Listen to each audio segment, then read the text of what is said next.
Kuasa satupun di dunia ini yang sanggup untuk melawan kuasa dari Tuhan kita Yesus Kristus.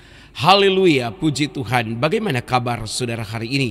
Kami berdoa saudara selalu dalam keadaan yang sehat dan diberkati oleh Tuhan. Amin, puji Tuhan. Saudaraku, dengan penuh rasa ucapan terima kasih dan syukur kepada Tuhan Yesus Kristus yang empunya langit dan bumi, pencipta alam semesta. Kami senang saudara terus mengikuti channel kami dan program-program di dalam acara-acara kami. Saudaraku, jangan lupa untuk terus membagikan tayangan-tayangan ini kepada sekalian banyak orang supaya mereka juga diberkati oleh Tuhan. Dengan demikian kita telah turut bersama-sama mengambil bagian dalam pelayanan pemberitaan Injil sesuai dengan yang termaktub dalam amanat agung. Pergilah, beritakanlah Injil ke segala makhluk. Siapa yang percaya, bertobat, dibaptis, mereka itulah yang akan menerima keselamatan dari Tuhan. Saudaraku, apa yang saya mau katakan kepada saudara hari ini adalah di mana tidak ada yang mampu menghalangi kuasa Tuhan untuk bekerja. Kali ini berita ini datang dari dari suatu kota atau satu provinsi, ya, di Bima. Bagaimana orang-orang di sana, bahkan seorang cucu, seorang pemuka agama, bahkan keluarga mereka memiliki masjid, saudara-saudara, tetapi dia akhirnya memutuskan untuk mengikut Yesus, percaya kepada Yesus, meninggalkan ajaran agamanya, meninggalkan imannya, meninggalkan keyakinannya.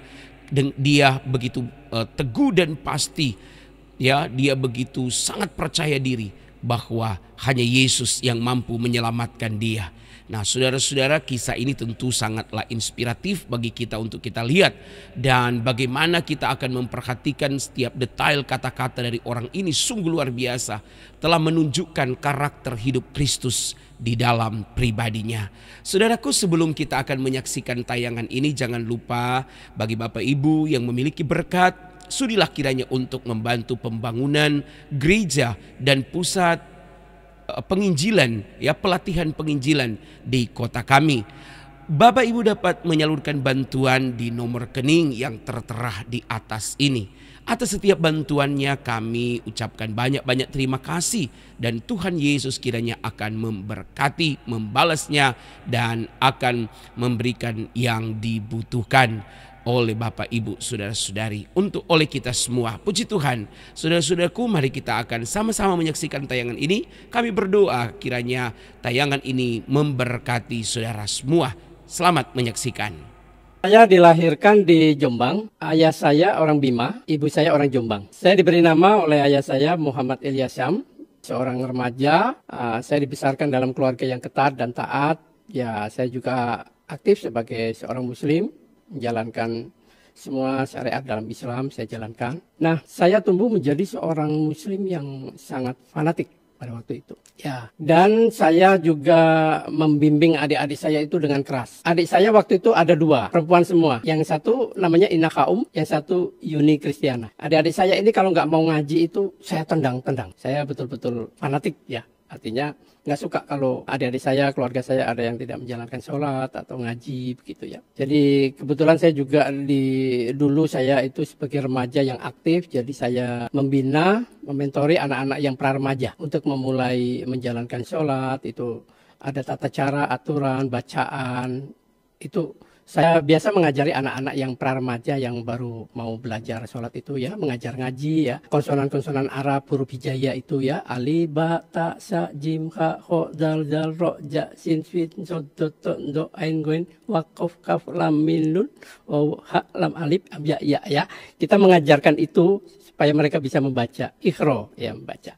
Saya, karena saya dididik sebagai seorang remaja muslim yang ketat, dan saya memiliki prinsip kuat, ya, sebagai seorang muslim. Jadi karena kuatnya itulah, ya, prinsip saya, ya, saya sangat fanatik. Dan akhirnya timbul ketidaksukaan. Timbul ketidaksukaan karena saya berdoa dalam nama Yesus, ibu akan sehat kembali.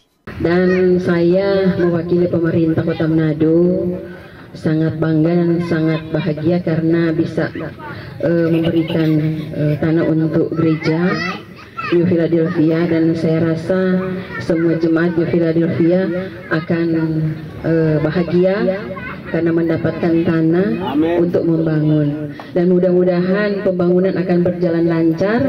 Kami akan meletakkan batu pertama pembangunan GPDI New Philadelphia di dalam nama Bapa, Anak laki-laki, dan Roh Kudus, yaitu dalam nama Tuhan Yesus Kristus. Haleluya. Amin. Oleh majelis daerah, dan yang kedua oleh pemerintah Kota Manado, yang dalam hal ini akan dilaksanakan oleh Lurah Paniki 1. Puji Tuhan.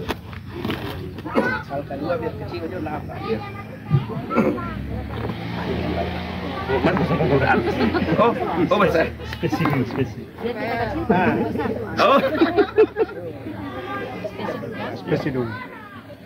Oh, biasa kita kalau. Haleluya. Jadi ada pemerintah kota yang memulai juga, dan segala kontribusi yang sudah diberikan, dan pasti masih akan ada lagi. Puji Tuhan, Tuhan memberkati. Berikut akan dilaksanakan oleh majelis wilayah, dan semuanya juga digerakkan oleh Tuhan.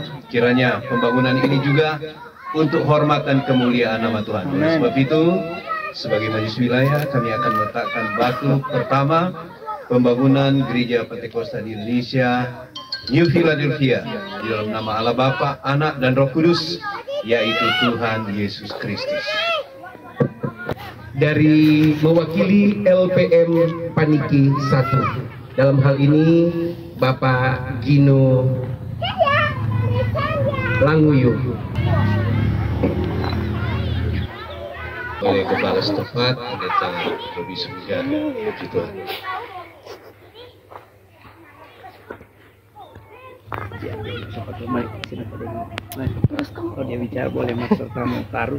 Puji Tuhan, saya atas nama Gembala GPDI New Philadelphia mewakili semua jemaat akan meletakkan batu pertama untuk pembangunan gedung gereja GPDI New Philadelphia, dan dengan doa kiranya batu yang kami akan letakkan ini menjadi dasar dan akan berlanjut terus sampai selesai. Kami percaya Tuhan yang telah memulai, Tuhanlah yang akan menyelesaikannya untuk kami. Di dalam nama Bapa, Putra, dan Roh Kudus, yaitu dalam nama Tuhan Yesus Kristus, kami letakkan batu ini dengan iman dan dengan percaya.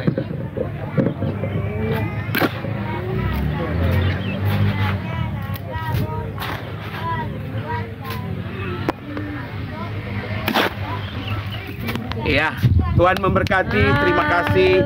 Puji Tuhan. Yaitu kami ingin Ibu Lurah akan membuka papan nama pembangunan. Nah, ini adalah papan nama pembangunan gereja. Kalau selama ini banyak lurah bertanya, "Dong, mau bangun apa itu? Dong, kamu itu ruko atau gudang, kita cepat sekali dari Tambun." Nah, jadi untuk itu kami memohon meminta Ibu Lurah untuk membuka sebagai tanda resmi dibangunnya pembangunan gedung gereja ini. Dalam nama Tuhan Yesus Kristus. Tarik aja kuat, buka bawah, kuat aja. Iya. Puji Tuhan, ya, Tuhan memberkati.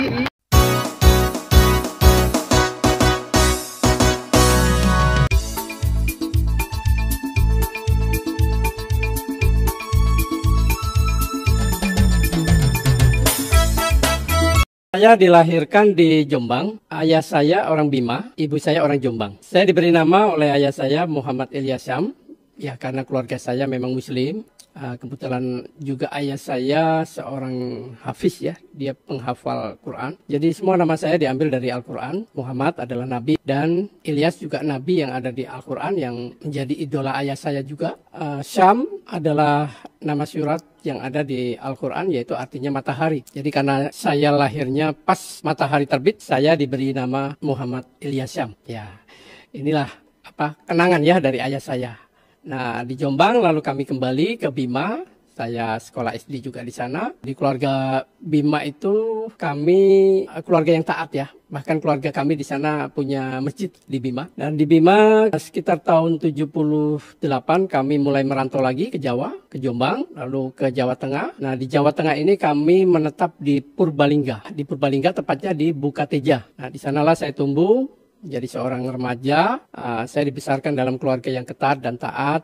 Ya, saya juga aktif sebagai seorang muslim, menjalankan semua syariat dalam Islam saya jalankan. Nah, saya tumbuh menjadi seorang muslim yang sangat fanatik pada waktu itu. Ya, dan saya juga membimbing adik-adik saya itu dengan keras. Adik saya waktu itu ada 2, perempuan semua. Yang satu namanya Ina Kaum, yang satu Yuni Kristiana. Adik-adik saya ini kalau nggak mau ngaji itu saya tendang-tendang. Saya betul-betul fanatik ya. Artinya nggak suka kalau adik-adik saya, keluarga saya ada yang tidak menjalankan sholat atau ngaji begitu ya. Jadi kebetulan saya juga dulu saya itu sebagai remaja yang aktif, jadi saya membina, mementori anak-anak yang pra-remaja untuk memulai menjalankan sholat. Itu ada tata cara, aturan, bacaan.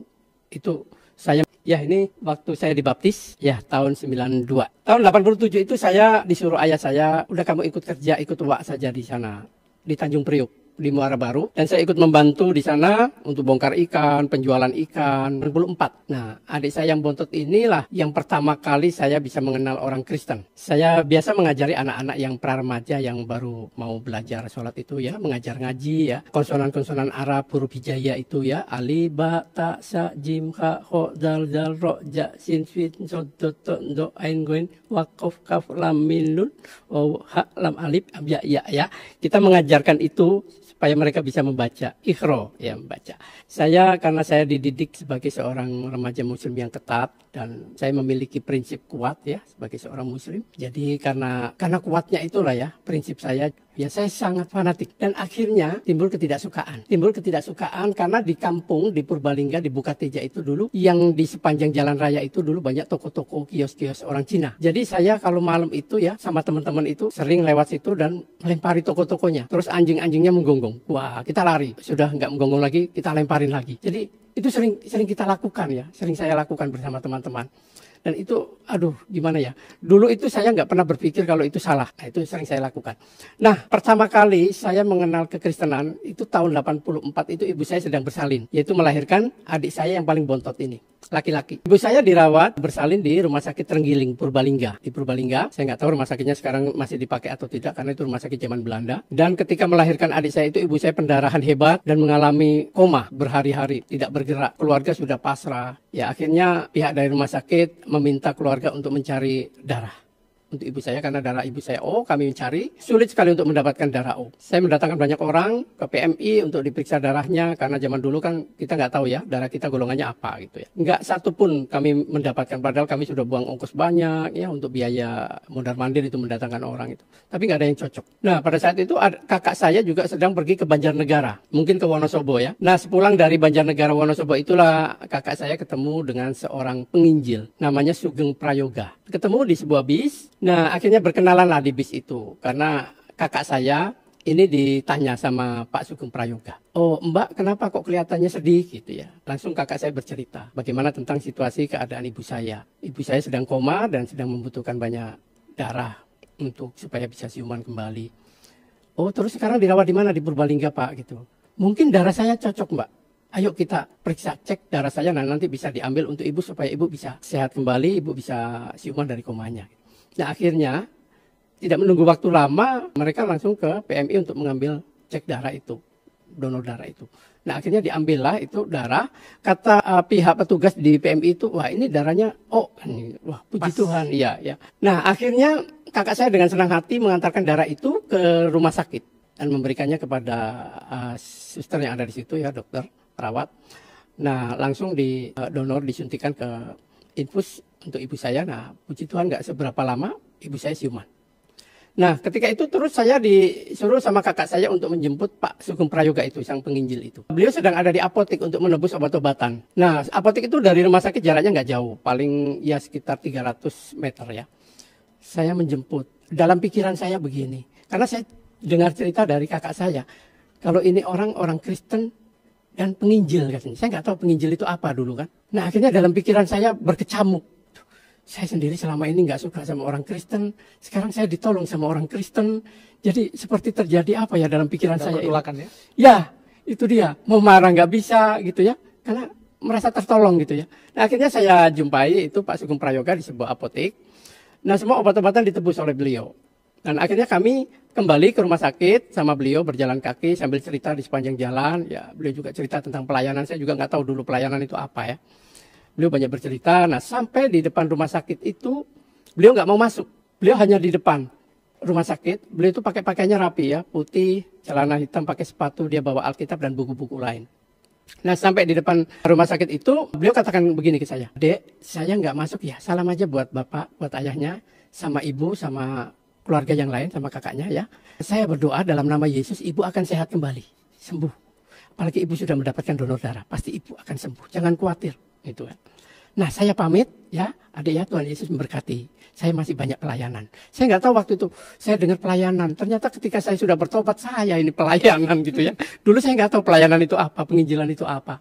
Nah beliau saya lihatin dengan hati saya seperti ada perubahan ketika berjumpa dengan beliau. Ada perubahan. Saya seperti dulu tidak punya kekuatan apapun. Saya memperhatikan beliau itu dia menyeberang jalan di depan rumah sakit Trenggiling itu. Nah, ketika beliau sudah sampai di tepi jalan di seberang, zaman dulu itu masih banyak dokar, becak ya di depan rumah sakit Trenggiling, Purbalingga itu. Nah, beliau ketutup dokar yang lewat. Saya tidak pernah mengedipkan mata, saya lihat tinggi. Tidak ada sama sekali. Sama sekali tidak ada. Padahal jelas bajunya putih, ganteng, orangnya tinggi.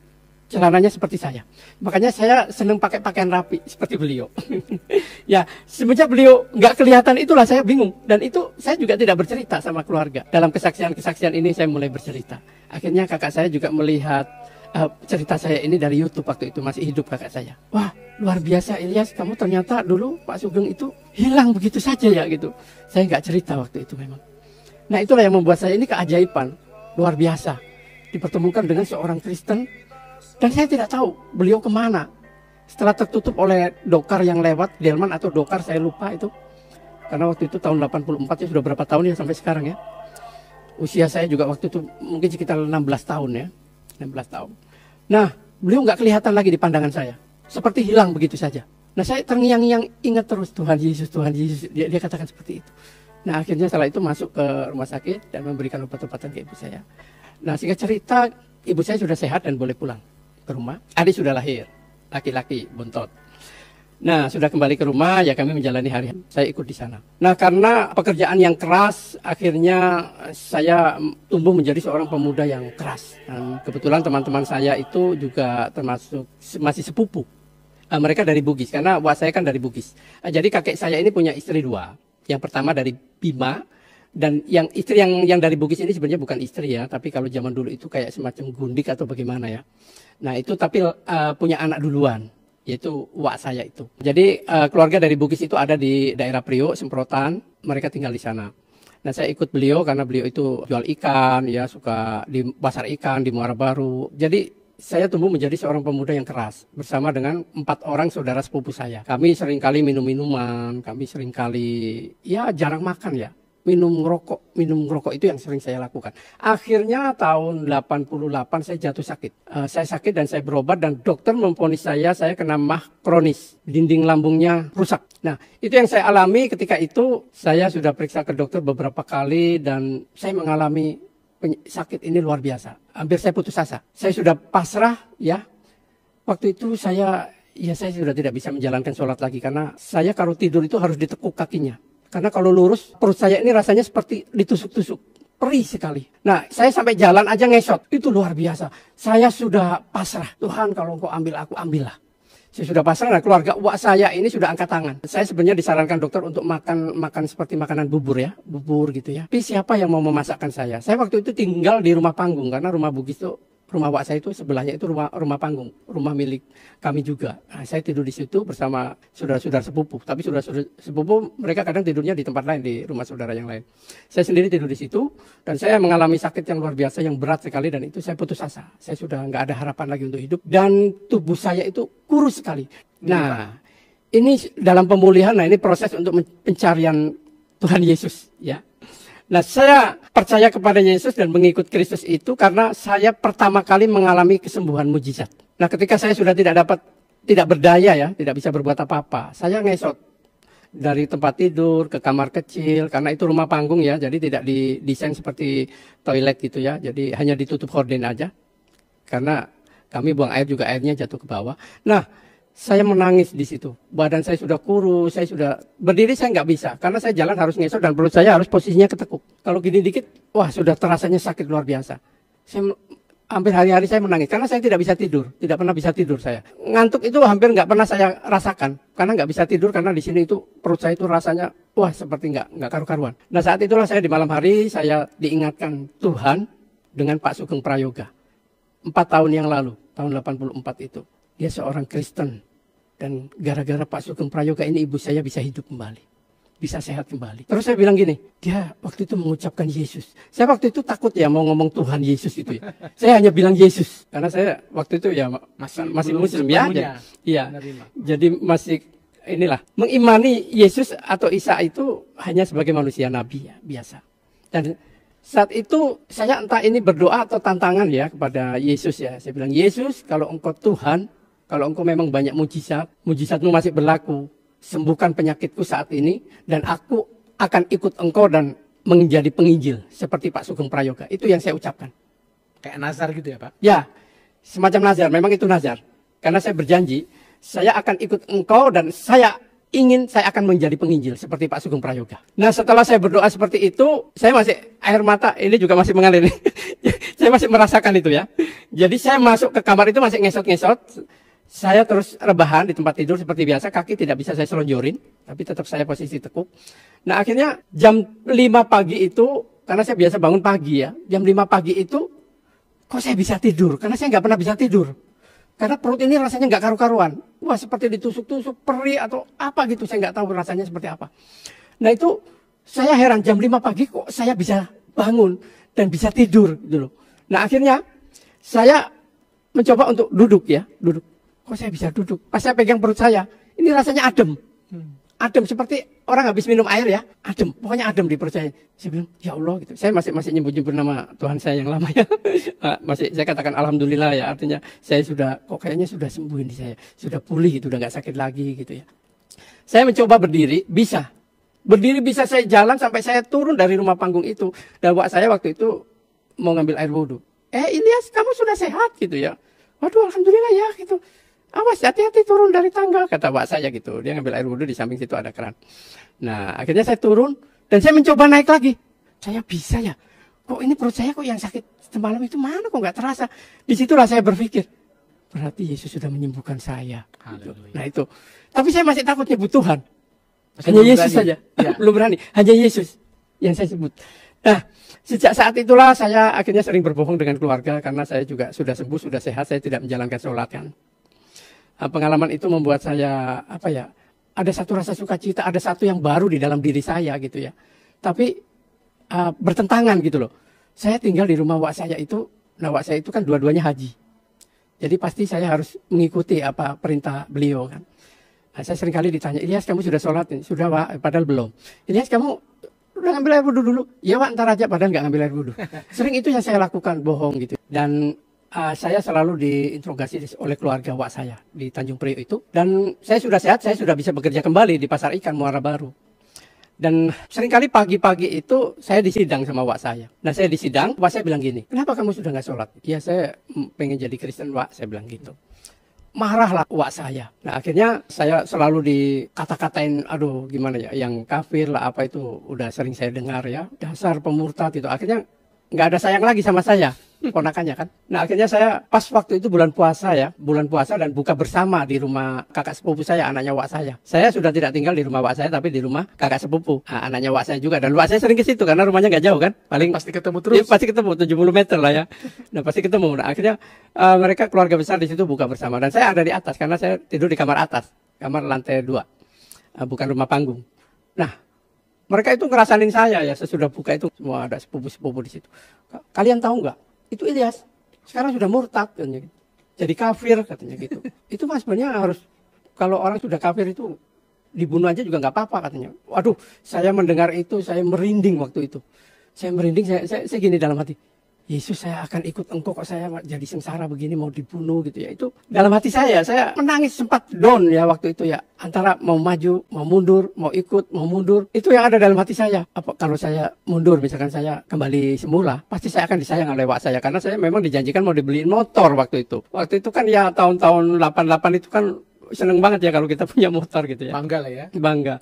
Saya disayang. Tapi kali ini 180 derajat itu berubah sikap wak saya dengan saya. Akhirnya saya sering dimarahin. Dan ya itu tadi, ya ancaman dari wak saya itu ngeri sekali. Karena wak saya ini punya badik. Orang Bugis itu kan sering merawat badik. Kalau setiap malam Jumat itu dicuci, gak tahu pakai jeruk purut, pakai apa lagi itu. Saya sering lihat wak saya cuci badik. Nah itulah. Akhirnya saya, karena saya sudah diancam sama wak saya, seringkali diancam, dia tuh darahnya halal tuh, nggak apa-apa, orang kafir mah buat apa, hidup, kan masuk neraka dia nanti, bunuh aja nggak apa-apa, kita dapat pahala kan. Memang ada itu hadisnya dikatakan, man badalah dinahu faktuluhu, barang siapa menukar agama, bunuhlah dia. Nah saya ngeri sekali, akhirnya saya kabur dari situ dan lari ke Kalisari. Di sana di Kalisari, Jakarta Timur ada om saya, adik sepupu ayah saya yang dari Bima sebagai kepala sekolah SMP 179 dan ikut beliau. Saya di sana bantu-bantu kerja, jadi tukang kebun, jadi TU, jadi apa aja. Tidur di mes di sana. Di mes saya nggak betah kan karena banyak orang ngerokok apa gitu kan di situ. Akhirnya saya pindah ke kantor Kepsek, tidurnya di kantor kepala sekolah saya. Nah disitulah nggak lama om saya juga akhirnya tahu kalau saya kalau saya sudah murtad. Masalah lagi di situ. Kami seringkali, wah saya semakin ini sering disidang juga sama om saya. Main gede, doho gede, pakai bahasa Bima. Wah saya dimarah-marahin pakai bahasa sana itu. Mungkin guru-guru di situ nggak tahu bahwa itu adalah kalimat yang benar-benar marah sama saya. Nah akhirnya om saya ini pas Lebaran ya pulang kampung ke Bima. Nenek dikasih tahu, semua saudara paman-paman dikasih tahu. Tuh anaknya Andi Suhaidin sudah murtad tuh, Ilyasam gitu. Waduh akhirnya dibenci. Ya heboh sekali. Pas waktu itu keluarga saya itu tinggal di sana, kembali lagi ke Bima waktu itu. Nah akhirnya nenek saya titip pesan sama Pak Ismail, Om Ismail ini. Bilang sama Ilyas kalau nggak balik lagi ke Muslim, saya tidak akui dia sebagai cucu. Jangan pulang lagi ke Tente, Bima. Karena kampung saya kan di Tente, Bima. Akhirnya ya itu tadi. Ayah saya pun kirim surat dari sana waktu itu. Meminta saya untuk kembali Muslim. Kan kalau kirim surat itu seminggu baru nyampe dulu. Saya balas. Lewat pos. Ya, saya sudah menentukan pilihan saya, ayah. Saya percaya Yesus. Nah, saya menjadi Kristen ini pilihan saya. Saya sudah dewasa. Nah, akhirnya ayah saya nggak bisa menarik saya kembali. Tapi keluarga-keluarga juga membenci saya. Nah ini di SMP 179 inilah akhirnya saya ikut Pak Ismail. Dan karena saya disuruh pegang yayasan ya. Yayasan itu ada di Condet Kayu Manis. Yayasan Gajah Mada. Ada di situ SMP, SMA. Nah, saya masuklah di situ sambil belajar sampai selesai, kamu nanti di sini gitu. Ya udah, tapi ya karena kami sudah berbeda jadi ya nggak kental persaudaraannya gitu. Akhirnya ada kerenggangan gitu ya, walaupun bagaimanapun juga. Nah itu di saat itulah saya mulai studi banding ya. Studi banding di SMP itu saya lakukan. Bagaimana ya supaya saya bisa mengimani Yesus itu Tuhan. Karena saya dulu takut mau ngomong Yesus itu Tuhan. Yesus itu ya nabi manusia gitu ya. Tapi saya percaya dia yang menyembuhkan saya. Nah akhirnya ya itu tadi. Saya mau mencari seorang penginjil siapa di sini, pendeta. Saya takut mau masuk gereja. Dulu itu sulit sekali ya untuk apa ya? Untuk mencari pencerahan itu susah sekali. Akhirnya saya hanya ya itu berdoa sendiri gitu ya. Nah waktu itu saya pengen punya Alkitab. Akhirnya saya ke Pasar Senen. Nah, di terminal Pasar Senen itu dulu di pinggir-pinggir itu banyak jualan kaki lima, buku-buku. Buku bekas. Nah, buku-buku bekas, ada buku-buku Iqra, buku-buku Islam ya di situ. Nah, akhirnya kok nggak ada ya Alkitabnya orang Kristen ya? Saya gitu kan, saya cari. Nggak ada, saya udah balik-balik nggak ada. Terus saya iseng saya tanya, bang, jual kitabnya orang Kristen nggak? Yang tebel itu loh gitu, yang bahasa Indonesia kan. Oh ada, mau beli berapa? Satu aja lah gitu. Ada mana nggak ada? Saya lihat di situ. Ada di sini, saya simpan di sini. Rupanya nggak dipejeng. Loh kok jualnya kok nggak dipejeng, saya bilang gitu. Oh enggak, ini nggak boleh. Ternyata memang ada tulisannya tidak diperjualbelikan di dalamnya. Nah akhirnya saya tawar-menawar, akhirnya saya belilah waktu itu nggak tahu berapa harganya, 2.500 atau 3.000 saya lupa ya. Akhirnya saya bawa pulang dan sampai di rumah itulah saya belajar di SMP di kantor ya saya baca terus. Saya itu dulu yang teringat dalam pikiran saya itu kok Tuhannya Kristen, orang Kristen ada 3 gitu ya. Seringkali kan guru ngaji saya memberikan tausiah ya. Orang Kristen itu kafir karena Tuhannya ada 3. Tuhan Bapa, Tuhan Anak, Tuhan Roh Kudus. Ya itu doktrin yang sangat kuat ya dalam diri saya ya. Nah akhirnya saya baca Alkitab. Tapi saya pernah melewati fase-fase down lagi di situ. Ketika saya membaca kitab Matius 28 ayat 20 yang Yesus katakan. Baptisalah mereka dalam nama Bapa, Anak dan Roh Kudus. Itu down saya. Benar 3 Tuhan gitu. Ini Yesus lagi yang ngomong gitu. Itu saya down, saya down. Itu saya benar-benar peperangan rohani terjadi dalam diri saya antara maju dan mundur. Nah itu sejak saat itulah saya terus belajar. Saya nggak putus asa ya, belajar mencari sungguh-sungguh ketuhanan Yesus ini. Ternyata memang banyak saya temui di situ ya, di bacaan khususnya kitab Yohanes ya. Ternyata memang firman, Yesus itu memang firman menjadi manusia di Yohanes berapa? 1 ayat 14 ya. Nah itu di Al-Quran juga ada ya, khususnya di surat Al-Imran ayat 45 itu ya. Isqalatil malaikatu ya Maryamu innaloha yubasiruki bi kalimatim mim usmuhul masihu Isa ibnu Maryam wajian fid dunya wal akhiru wa minal mukharrabin. Wahai Maryam, sesungguhnya Allah akan menggembirakan engkau. Sebuah kalimah daripadanya namanya Al-Masih Isa putra Maryam, seorang terkemuka di dunia dan di akhirat dan seorang yang didekatkan kepada Allah. Ya. Jadi di situ saya baru ngerti gitu ya. Oh ternyata kalimah Allah, kalimahnya itu adalah Al-Masih Isa putra Maryam namanya. Jadi saya sinkronkan dengan bacaan di kitab Yohanes. Firman telah menjadi manusia. Pikiran saya terbuka di situ. Ternyata yang dimaksud anak itu bukan anak seperti anak-anak yang dilahirkan ini. Ternyata anak itu menurut Tuhan yaitu firman yang keluar dari Allah turun ke dunia. Gitu. Nah itu akhirnya saya memiliki pemahaman sudah cair dan saya tidak ragu-ragu lagi. Menyebut lagi. Yesus itu Tuhan. Yes, Tuhan Yesus.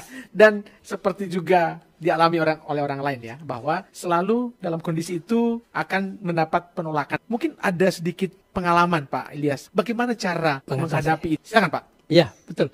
Dan Yesus pernah katakan begini ya, aku datang bukan untuk membawa damai, tapi pedang. Ayat ini khusus buat orang-orang yang baru dimenangkan, yang baru terima Yesus. Bertobat baru. Nah, ayat ini khusus untuk orang-orang yang baru bertobat. Jadi memang benar itu saya alami. Ketika saya menerima Yesus, saya percaya kepada Yesus, tiba-tiba ancaman itu datang. Bahkan dari wak saya sendiri juga mengancam mau bunuh saya. Nah itu saya alami. Dari om saya juga, saya kena marah, saya dikafir-kafirkan, dan itu saya alami. Dan itu benar-benar seperti pedang di dalam diri saya. Nah itulah yang saya rasakan. Nah bagaimana dengan teman-teman yang mengalami penolakan, ya banyak jiwa-jiwa yang sudah dimenangkan Tuhan, ya mereka memang mengalami penolakan dan akhirnya ya seperti di tempat adik saya ini, Yuni juga menampung jiwa baru yang tertolak oleh keluarganya. Bahkan mereka tidak berani mengutarakan imannya kepada keluarganya, takut mereka diusir atau apa. Ya inilah bagian dari pikul salib. Ketika kita percaya kepada Yesus, saat itulah kita memulai memikul salib. Bahkan salib yang kita pikul ini berat. Karena Yesus sudah mengatakan, aku datang bukan membawa damai tapi pedang. Ya mungkin bagi orang yang lahir dari sejak Kristen, nggak terasa ya pikul salib ya. Untuk memisahkan dengan bapak, ibunya, pasti itu akan dirasakan. Karena apa? Karena orang yang percaya Yesus itu adalah orang yang dipindahkan oleh Tuhan dari kegelapan kepada terangnya yang ajaib. Jadi kalau kita keluar dari kegelapan yang gelap ini pasti nggak terima dong. Nah, akan memusuhi dia. Karena dia mau pergi ke tempat yang terang. Nah, itu pasti akan, itulah yang disebut pedang ya, pemisahan ya. Akan terjadi suatu pertentangan dengan keluarga. Karena keluarga kita belum dimenangkan, kita sudah dimenangkan. Nah, mereka nggak terima. Nah, itu akan sering kali terjadi. Nah, bagaimana kita bisa menghadapi hal-hal seperti ini? Ya memang kita harus menghadapinya dengan rendah hati. Dengan kesabaran, dengan ketulusan, dan tetap mengandalkan Tuhan. Kuasanya akan bekerja di dalam diri kita, akan menguatkan kita. Pasti hal-hal yang tidak kita inginkan, itu sudah pasti akan terjadi. Karena pedang itu ya. Pedang itu pasti akan kita rasakan di situ. Tapi kita nggak usah khawatir. Karena kita sudah dimenangkan dan diselamatkan. Jadi apapun yang terjadi, kita tetap mengandalkan Tuhan. Pasti semua akan lewat dengan baik-baik aja. Nah, saat ini saya juga sudah merasakan itu semua. Dan puji Tuhan, akhirnya keluarga juga satu persatu Tuhan menangkan. Satu persatu. Dulu saya tidak berani menginjili keluarga. Tapi ketika kita intim dengan Tuhan, Tuhan membekali kita. Tuhan memberikan kekuatan kita. Tuhan memberikan hikmat kepada kita supaya kita cakap berbicara. Saya dulu orangnya pendiam. Tapi sekarang ngomong banyak. Jadi akhirnya bisa ngomong banyak. Bisa menceritakan tentang kebaikan Tuhan. Dan keluarga saya, ya 80% sudah dimenangkan oleh Tuhan. Tinggal 2 adik saya ini. Ya saya terus berdoa. Terus saya gumuli dalam doa. Supaya Tuhan jamah melalui pelayanan saya. Itu bisa buat sarana mereka untuk dimenangkan Tuhan. Luar biasa. Jadi nggak usah takut.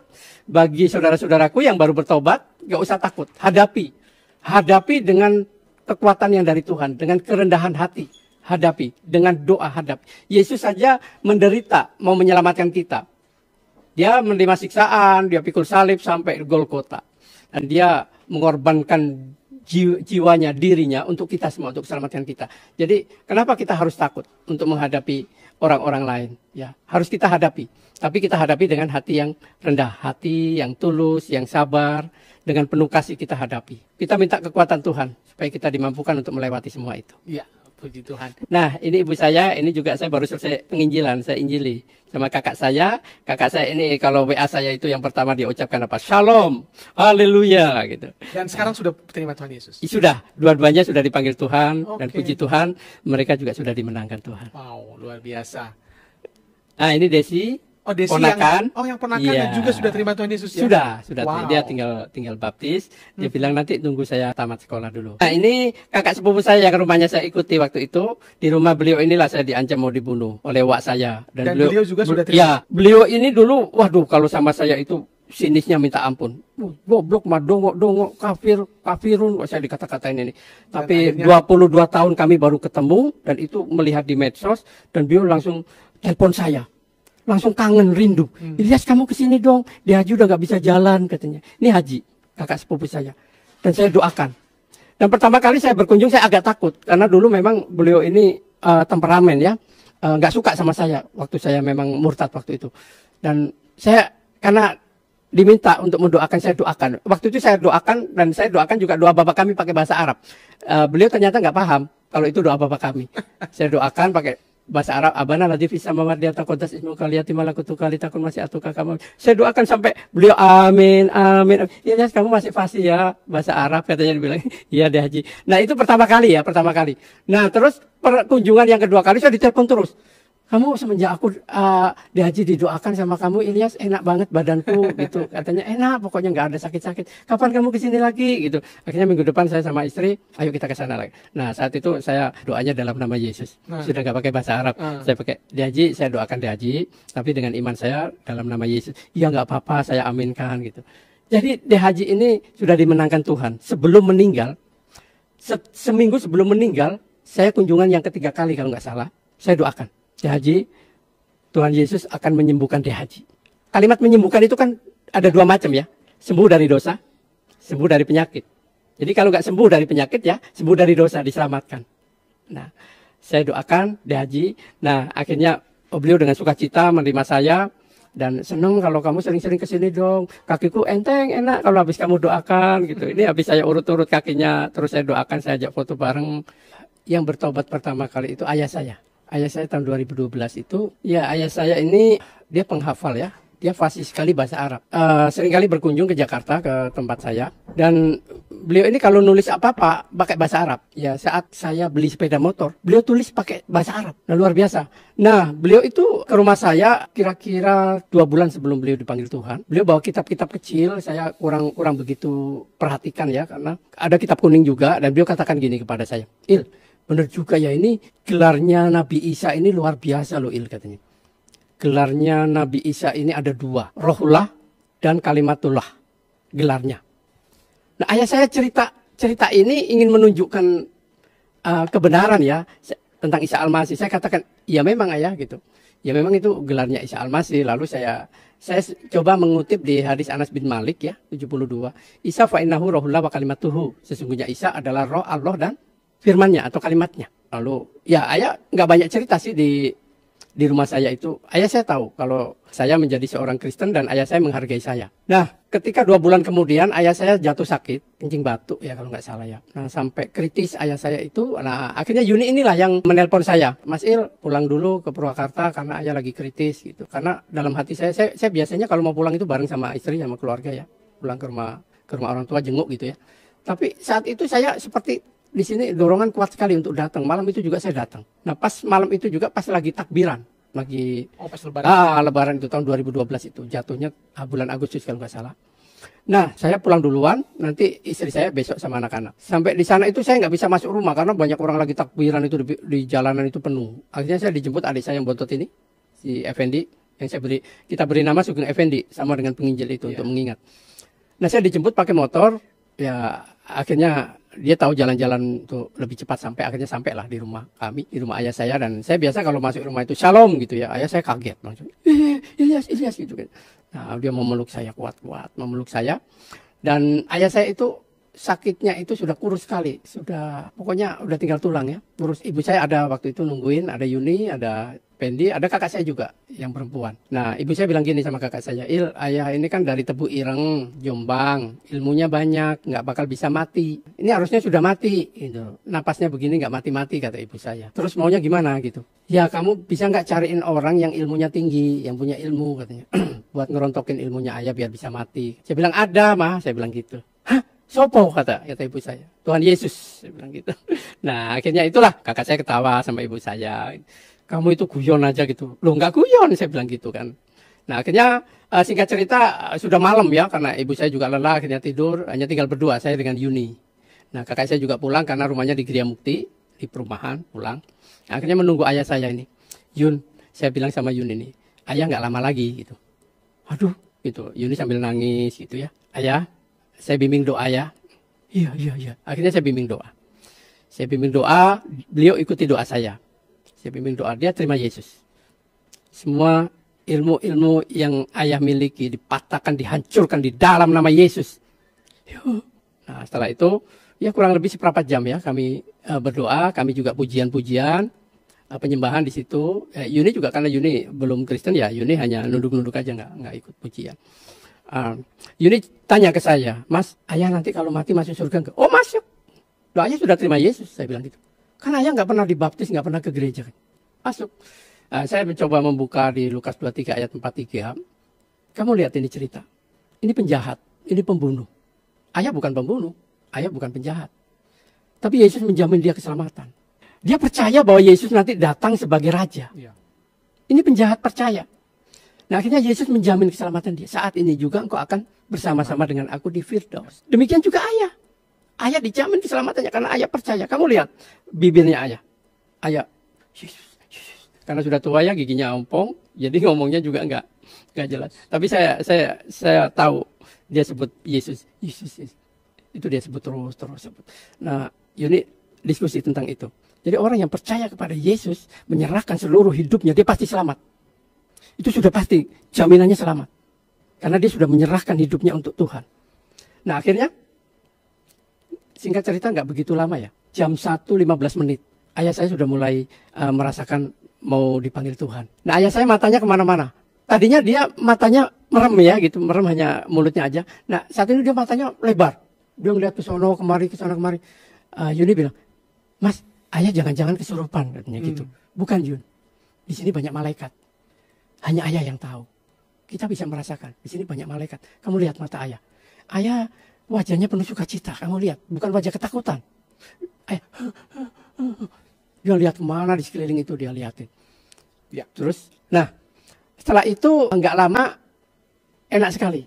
Langsung tutup mata. Langsung adik saya Yuni menangis sejadi-jadinya. Baik. Amin, puji Tuhan. Saudara sudah menyaksikan tayangan tadi. Kami percaya tayangan tadi memberikan kekuatan, pengharapan kepada kita untuk kita terus masuk, maju, dan untuk kita terus percaya kepada Yesus Kristus. Baik saudara-saudara, sampai berjumpa lagi dalam program acara kami selanjutnya. Tuhan Yesus memberkati. Haleluya, shalom, haleluya.